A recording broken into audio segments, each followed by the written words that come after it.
Les aéroports français discriminent les Algériens, Bruno Retailleau cherche le pourrissement. L'extrême droite française, arrivée à l'antichambre du pouvoir à cause de la gestion calamiteuse de Macron, dicte ses règles et ses lois à l'actuel exécutif. Celui-ci multiplie les provocations et mesures vexatoires à l'endroit de l'Algérie. Tel a par exemple été le cas lors de la tentative d'expulsion-déportation d'un Algérien pour une simple vidéo postée sur Internet.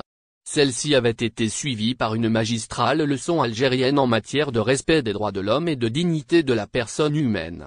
Mais, Bruno Retailleau, sosie moral d'Éric Zemmour, n'en a pas pris de la graine.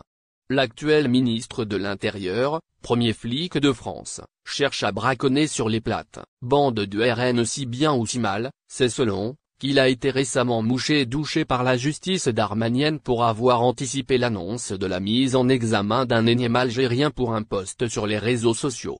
Aveuglé par sa haine suprématiste, et surtout injustifié au regard de ses sorties et actions d'une affligeante médiocrité, il s'en prend désormais aux vols et citoyens provenant d'Algérie, et transitant par les aéroports de France.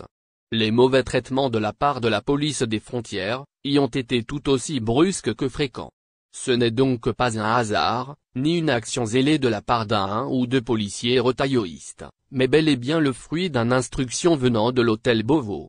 Dès leur arrivée sur place, les autorités des aéroportuaires se mettent à fermer tous les guichets, n'en laissant qu'un seul dédié aux Algériens avec des procédures de contrôle d'une longueur qui dépasse parfois le temps de la traversée. Cette puérile vengeance foule aux pieds les règles et conventions en matière de respect de la dignité humaine. Mais, Retailleau n'en a cure, lui qui cherche avec ses complices à jeter toujours plus d'huile sur le feu. Sa mission, qui peut être téléguidée par le Magzen, consiste à envenimer toujours plus les relations déjà tendues entre Alger et Paris.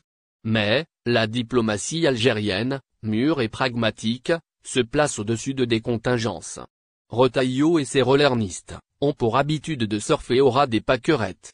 La meilleure riposte possible est de le laisser se noyer dans sa médiocrité.